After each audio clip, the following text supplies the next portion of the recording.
창세기에 보면 살레망 멜기세덱이라는 사람이 나옵니다. 이 멜기세덱에 보면 살렘 왕이면서 지극히 높은 하나님의 제사장이다라고 이야기합니다. 오늘 베드로전서 2장 9절과 똑같은 얘기죠. 너희는 왕 같은 제사장들이다. 이 살렘 왕이 이 멜기세덱이 누굽니까? 그죠? 사실은 예루살렘 왕, 그죠? 왕이면서 제사장이신 예수 그리스도죠, 그죠? 그래서 지금 저와 여러분에게 그리스도의 이 직분이 맡겨졌다는 거예요. 우리가 똑같이 우리도 택하신 족속이고 왕 같은 제사장들이고, 그죠? 그리고 2장 10절에 보면요, 전에는 하나님의 백성이 아니었다가 이제는 하나님의 긍휼하심을 입은 그런 자다라고 이야기합니다. 제가 어릴 때 이렇게 지금은 이렇게 좀 이름이 바뀌었는데요. 옛날에 유럽 공동체라 해가지고 유럽의 이제 나라들이 하나가 되자 해가지고 뭐 돈도 같이 똑같이 통화를 똑같이 하기를 하고 해서 유럽의 12개 나라들이 이렇게 하나가 됐어요. 그래서 지금은 유럽 연합인데 옛날에는 유럽 공동체라고 얘기했었습니다. 거기에 보면 깃발에 보면요, 유럽 공동체 깃발이 이렇게 별이 12개가 딱 그려져 있어요. 그게 이제 계시록에 나오는 12개의 별 이래 가지고 앞으로 이제 그런 사건을 두고 엄청나게 이렇게 막 했었던 기억이 나요. 그래서 막 우리나라도 곧 이제 종말이 온다. 그래서 우리나라도 공산화된다. 막 그런 약간 두려움이라든지 이런 걸 많이 줬었어요.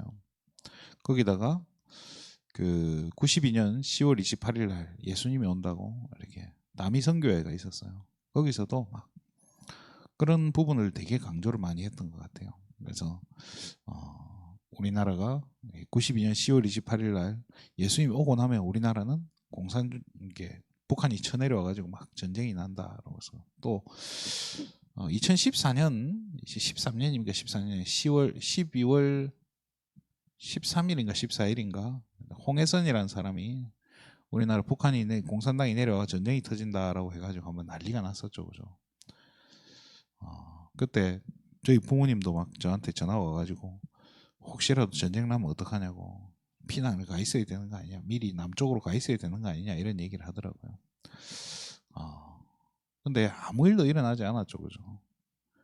왜 이 이야기를 하냐?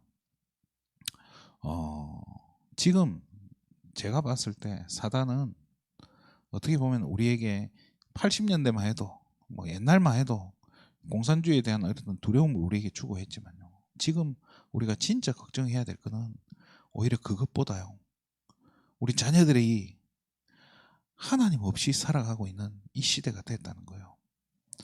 공산주의가 뭡니까? 하나님을 막은 거예요. 하나님을 못 믿게 막는 게 공산주의지만요, 지금은요 하나님을 믿을 필요가 없는 시대가 돼버렸고요, 하나님이 없이도 살아갈 수 있는 시대가 됐고요, 복음 안 들어도 내게 지금 다가오는 영적인 문제, 영적인 어려움 이런 걸 전혀 인지도 못하게, 그런 게 오히려 당연한 것처럼 TV에 나오는 연예인들이요 이상한 행동을 하고 이상한 정신 나간 행동을 해도 그게 어떤 그냥 하나의 즐거움인 요소인 거고, 그 사람의 하나의 특징이 된 거고, 정신 문제가 그냥 하나의 특징이에요. 저 사람의 개성이 되고, 그런 거구나. 그래서 세상이요 정말로 영적인 대혼란에 빠졌는데요, 전혀 우리가 그걸 눈치채지 못하고 지금 이런 게 문제가 되지 않는다라고 생각하고 그렇게 지금 살아가고 있는 게 저는 더 큰 문제가 아닌가 하는 생각이 들어요. 정말 우리가 걱정해야 될 게 뭐겠습니까? 우리는 괜찮아요.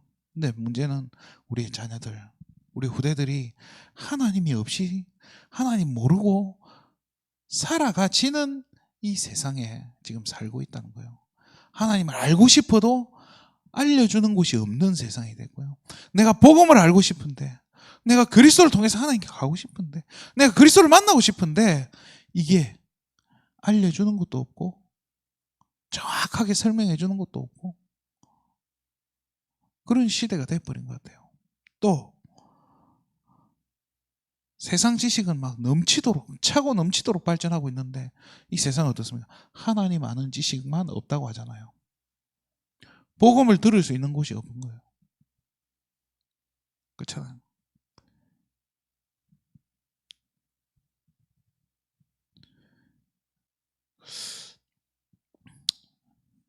그래서 영원한 기업 작품 유산이라고 오늘 제목이 그래 놨는데요. 이 영원한 기업이고 작품이고 유산이 뭐겠습니까? 렘넌트예요, 사실은. 우리 후대들에게 복음 제대로 심어놔서 우리 후대들이 이 시대에 재앙 막는 렘넌트로 이게 복음이 끊어지지 않도록 그렇잖아요. 하나님의 말씀이 끊어지지 않도록 이 시대에 그죠? 재앙 막을 렘넌트로 남겨두는 것 이게 우리 교회가 해야 될 최고의 사역인 거예요. 사무엘상에 보면요 말씀이 희귀한 시대가 됐다는 거 나옵니다. 어찌 보면요 지금이 그 사무엘 시대보다요 더 말씀이 희귀한 시대가 됐고요 더 악한 시대가 된 것 같아요. 그렇잖아요. 교회는 많은데 복음 말하는 교회가 없고 목회자는 1년에 몇만 명씩 쏟아지는데 복음을 알고 복음을 말하고 복음을 심을 수 있는 목회자는 없어요.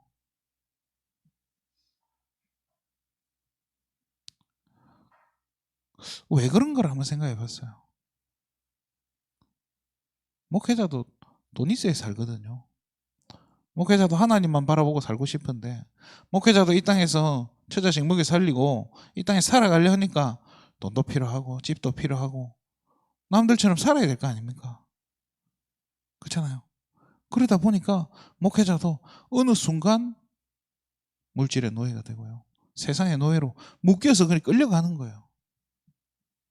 그렇게 되고 싶지 않아도 그렇게 지금 세상이 그렇게 세팅이 돼서 우리를 끌고 가고 있는데요. 그러면 어떻게 해야 되겠냐는 거예요.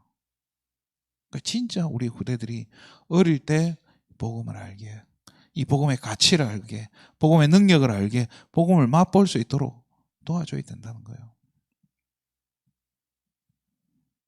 제가 서울에 있다가 나올 때, 그 교회에 있는 렘넌트한테 이게 이제 조그만 어린아이예요. 어린아이한테 이렇게 마지막에 갈 때 제가 이렇게 글을 하나 써줬어요. 마지막에 조그만 글귀를 그냥 적어준 거예요. 축복하는 글귀를 적어줬는데 그거를 그 위에다가 볼펜으로 항치를 해서 글자를 없애버리더라고요. 제가 그걸 보면서 진짜 이 시대의 아이들이 무엇이 가치 있는지를 모르는구나. 정말로 이 복음이 필요가 없는 시대가 돼버렸구나.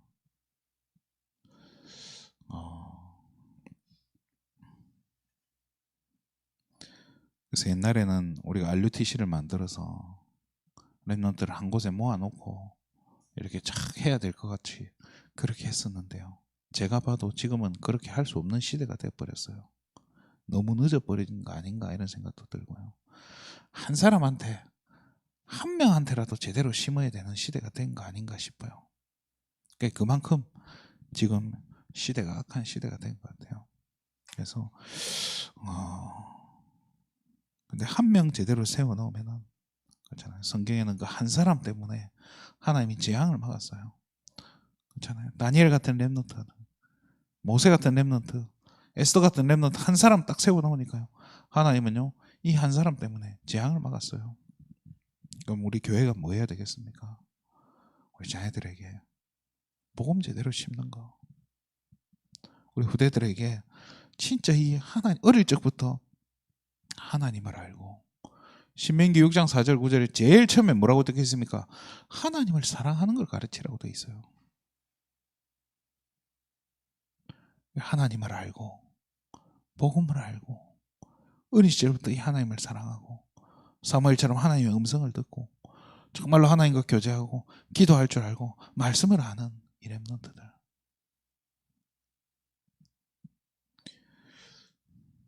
이거를 하는 교회, 하나님 이거 하는 교회를 하나님 축복하시지 이거 안 하는 교회는 아무리 대단한 걸 해도 하나님 축복할 것 같진 않아요. 그래서 우리 교회가 결국에는 우리 교회가 무슨 교회가 돼야 되겠습니까? 우리 후대들에게 이 언약 심는 교회, 우리 후대들에게 언약 전달하는 교회. 어떤 교회들은 그런 얘기를 해요. 지금 우리 킹 오브 킹스라는 영화가 지금 극장에서 걸려 있잖아요.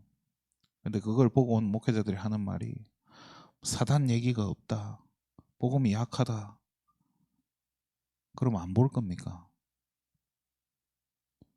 그러면 그런 걸 다 완벽하게 정확하게 기록된 성경책 있잖아요. 그럼 성경 가지고 만드는데 조금 약할 수도 있고, 그럼 성경하고 완벽하게 똑같아야 됩니까? 어쨌든 그런 것들 하나라도 만들어내야 되는 시대인데 완벽하게 만들려고 하니까 만들어내지도 못하고 있으면서 그런 거 하나 나왔는데 우리가 비판하고 자시고 할 때가 아니에요. 어떻게든요 우리 아이들이 이걸 알면서 이게 진짜 하나님이 어떤 존재인지, 복음이 뭔지, 예수님이 무슨 일을 하셨는지 조금씩 배워가야 될 거 아닙니까? 그래도 그걸 잘 설명할 수 있는 어떤 영화가 하나 나왔는데 아이들이 극장 가서 맨날 만화 영화 보는데 어떻게든 이 복음을 설명하는 내용이 조금 약해도 그런 게 하나 나왔는데 그거를 쌍수를 들고 환영해도 모자를 파네. 비판하고 앉아 있으면 되겠습니까? 정말로 우리 후대 살리려면요, 이 영적 싸움 치열하게 해야 되고, 우리 완벽하게 해서 할 수 있는 것도 아닌 것 같아요. 완벽하게 준비해서 완벽하게 한다, 그럴 시간도 없어요. 그렇잖아요. 지금 되는 대로 어떻게든 지금 급하니까 우리가 이게 복음을 심어줘야 되고 하는데요.